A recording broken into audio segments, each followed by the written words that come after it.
যাকাত এটি এমন একটি গুরুত্বপূর্ণ আমল যেটি শরীয়তের পরিভাষায় চারটি মূল স্তম্ভের মধ্যে এটিও একটি। আমরা জানি যে শরীয়তের মূল স্তম্ভ খুঁটি হলো পাঁচটি: কালেমা, নামাজ, রোজা, যাকাত এবং হজ। এই পাঁচটা জিনিস ইসলামের মূল ফিলার, খুঁটি। তো বর্তমান সমাজে যাকাত ব্যবস্থার পরিপূর্ণ আইন বাস্তবায়িত না থাকার কারণে ইসলামের যে পাঁচটি খুঁটি, একটি খুঁটি দুর্বল থাকার কারণে আমাদের রাষ্ট্রে যে ইসলামের যে স্বাদ, কোরআনের যে স্বাদ, সেটা আমরা উপভোগ করতে পারছি না। যতদিন পর্যন্ত এই যাকাত ইসলামী রাষ্ট্রের মাধ্যমে কায়েম না হবে, ইসলামী রাষ্ট্র প্রতিষ্ঠিত না হবে, ইসলামী রাষ্ট্র প্রতিষ্ঠিত হয়ে যাকাত ব্যবস্থাপনাকে পরিচালিত না করবে, ততদিন পর্যন্ত আমরা স্বাবলম্বী হওয়ার সুযোগ নাই। প্রিয় সুধী, আপনারা সবাই খুব ভালো করে অবগত রয়েছেন যাকাত সংক্রান্ত বিষয়টিতে, যে এটি আল্লাহ তাআলা এমন একটি বিধান করে দিয়েছেন, প্রত্যেক ধনীদের থেকে যাকাত উত্তোলিত হবে আর গরিবদের মাঝে সেটা বণ্টিত হবে। তাহলে যাকাতের অর্থ দিবে ধনীরা, যাকাতের অর্থ গ্রহণ করবে গরিবেরা।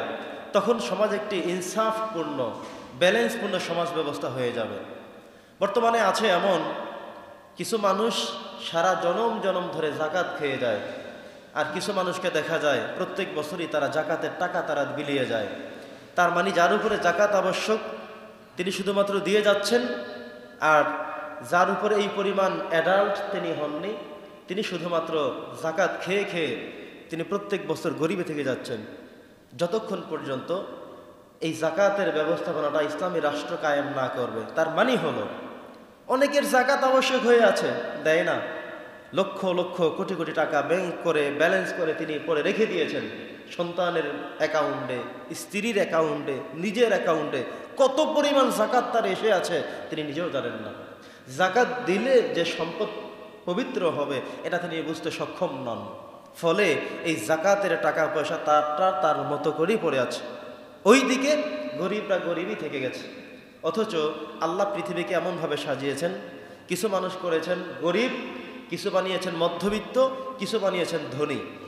এমন ব্যবস্থাপনায় ব্যালেন্সপূর্ণ আল্লাহ তাআলা করেছেন। যদি ধনীরা তাদের ধন থেকে যথাযথভাবে কোরআন সুন্নাহর আলোকে তার সম্পদকে পবিত্র করার লক্ষ্যে যাকাত দিতেন, তাহলে গরিবরা এমন গরিব থাকতো না, গরিবরা এত অসহায় হতো না, গরিবদের চলতে ফিরতে এত কষ্ট হতো না।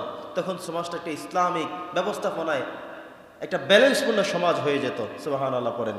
এই জন্যে ইসলামিক রাষ্ট্র প্রয়োজন, কোরআনের শাসন প্রয়োজন, যাকাত ব্যবস্থাপনায় কোরআনের হস্তক্ষেপ প্রয়োজন। তখনই যার যত টাকা যাকাত হয়েছে ইসলামী রাষ্ট্র সেটা উত্তোলন করে নেবে, জোর করে বাধ্য করে, যে তোমার উপরে এটা আবশ্যক হয়ে আছে, দিবে না কেন, দিতেই হবে, না দিলে সাজা ভোগ করতে হবে।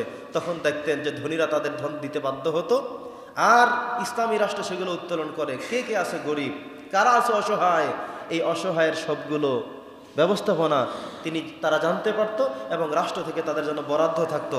তখন আর এত কষ্ট হতো না। পড়েন না আলহামদুলিল্লাহ।